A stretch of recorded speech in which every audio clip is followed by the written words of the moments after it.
Hello ladies and gentlemen, Nick here, and welcome to my review of Doctor Who Season 21, Story 5, Planet of Fire. The penultimate story for 5th Doctor Peter Davison, the final story for Turlough, played by Mark Strickson, and Chameleon, played by Gerald Ford, and annoying kids, and also the supposed death of Anthony Ainley's master. Of course, we know that didn't happen. And Nicola Bright's Perry Brown introduction story.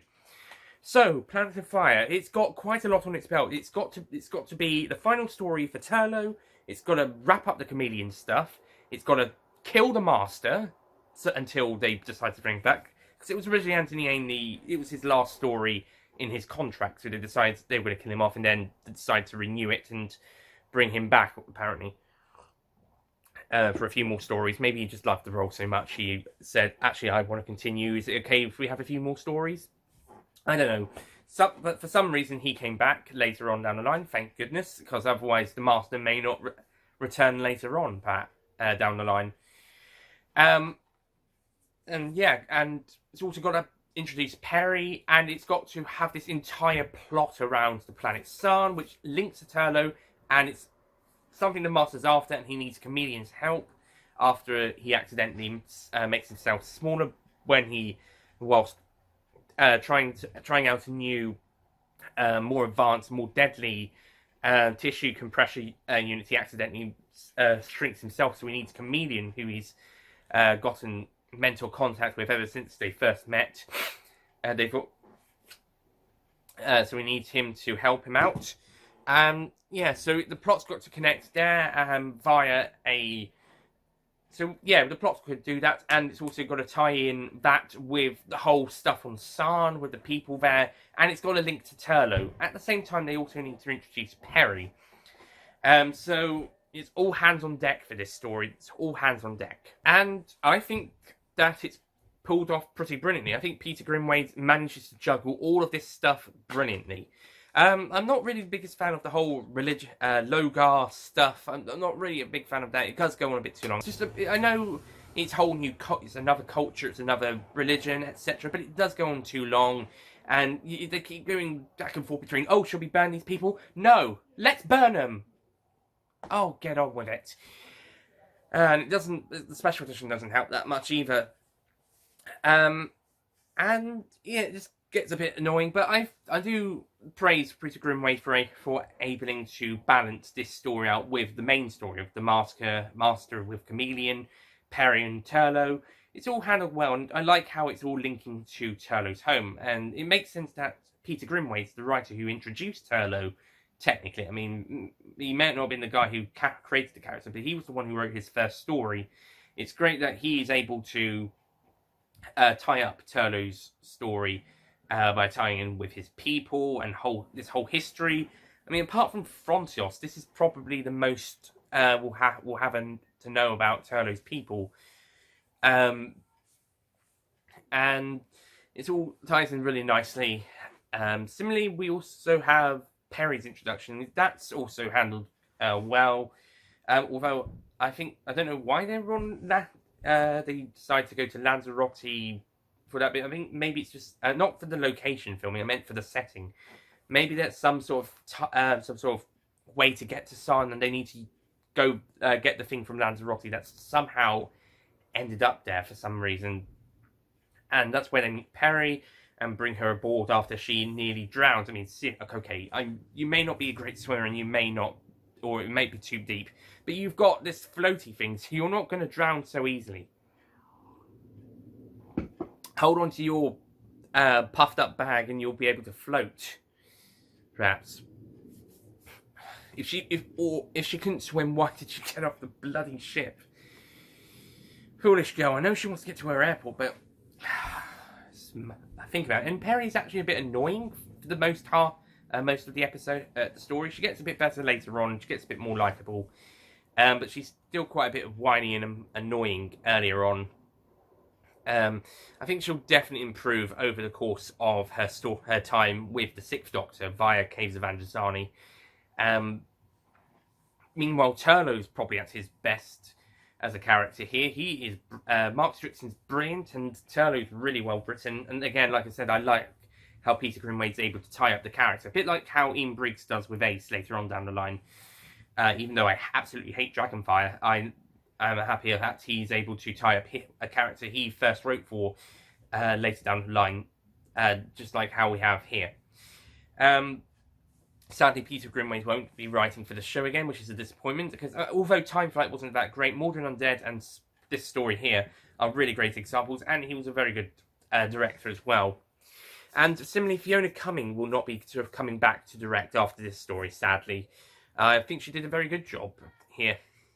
And she's definitely up for having special edition versions of some of her stories, as we see here with this and with Enlightenment a few stories ago. Sadly, Chameleon, who was introduced in the King's Demons, who's supposed to become a new companion in the vein of K9, never got really any proper story. He was just left in the TARDIS until this point.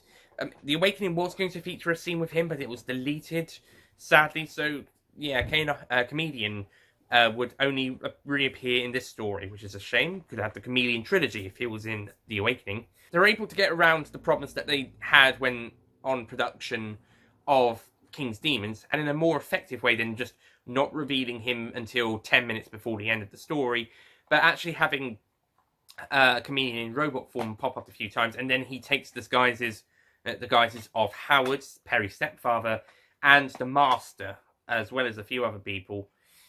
There's a few, I'm not quite, well, I don't know, just those two, as well as also Howard with silver paint all over him, which pretty much shows him. I don't actually know what that is. I suppose Chameleon's malfunctioning with his transformability stuff. But yeah, I'm guessing that's what happened. And it's actually really good. And some of the guys on Sana are really great, although they do get a bit annoying at times. Both sides of the coin, the believers and the non-believers, they can get very annoying. Except for the leader guy, who Turlough believes is his brother, and he's actually a very good character when he's on screen. And yes, it's quite good, and the whole stuff with Turlough, that's all handled brilliantly.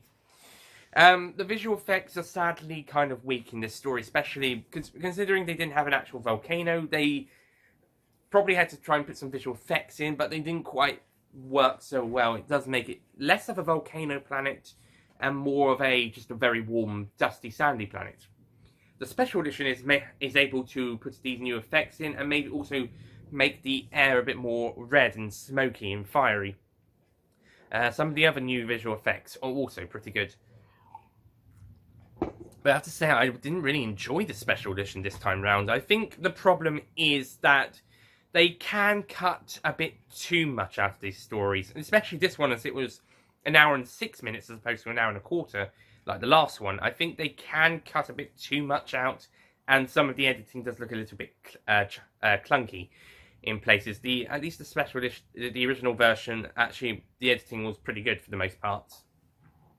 However, what they make up for the clunky editing with great special effects in the special edition version, but I think they could have restructured some bits a little bit better without some clunky editing.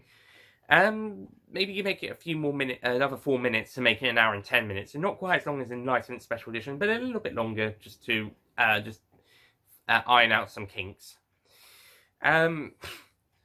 Yeah, and yes, but it's still decent. So Planet of Fire, it's a good story. It's got some good stuff.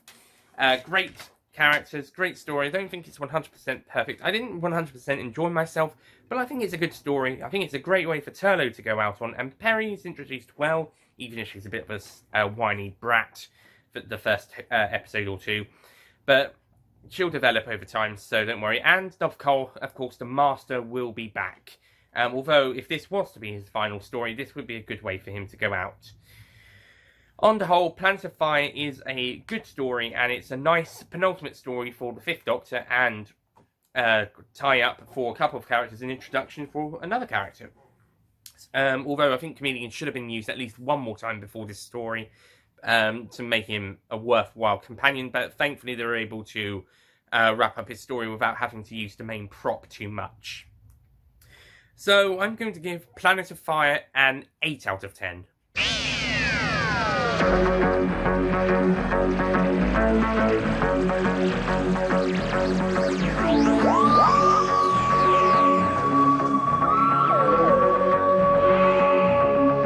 Yeah, it's not perfect. It's good, though. It's very good. Very, very good. It's one of the Fifth Doctor's strongest stories, which is good considering that it's his penultimate. And for the second time in a row, we've had a good penultimate story for a Doctor. Penultimate stories for a Doctor before Tom Baker were pretty bad. I mean, Smugglers I liked, but it was a kind of a weak final, weak penultimate story to go on. Space Pirates is the worst story of all time, and The Monster of Peladon was also a pretty bad way to end John Pertwee's era, and that was formerly a least favourite story, and certainly was one of my least favourite stories. But thankfully, Keeper of Traken and now Planet of Fire have been much better. They've been much better penultimate stories for a Doctor. So, brilliant. Well done. And we'll continue good penultimate stories after the Sixth Doctor, because technically, if you consider Trial of the Time Lord ones as individual stories, then it's technically Terror of the Vervoid, because even though his regeneration story is Time of the Rani, Ultimate Foe would be the final Sixth Doctor story, because Time of the Rani is the Seventh Doctor story. So Terror of the Vervoid would be the penultimate. And if you count Trial of the Time Lords as one whole story, then Revelation of the Daleks would be the penultimate. In which case, that's actually a pretty good one.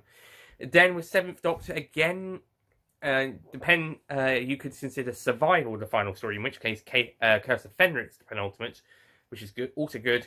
But you might consider the TV movie Seven's final story, or Dimensions in Time. So Survival or Dimensions in Time might be the penultimates, which are great and not great, respectively. And then, of course, we've got the new series. And apart from 9, I think all the penultimate stories of a new series Doctor have been better than their finals. Final stories, like I said, apart from the 9th Doctor, of course.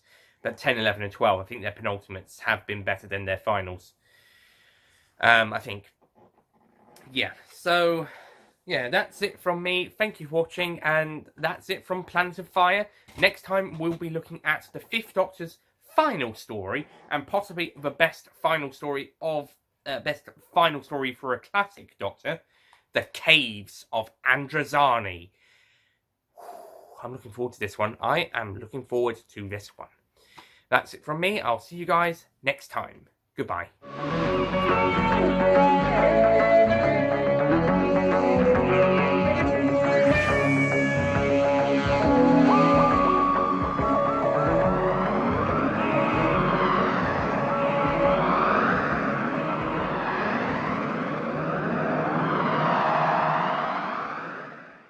Don't forget to click below to subscribe to the official Nicholas Payne Retro YouTube channel.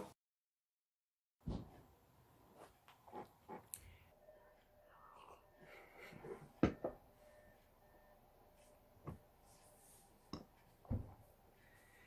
think maybe if the guy at the end was just like, yeah, it's...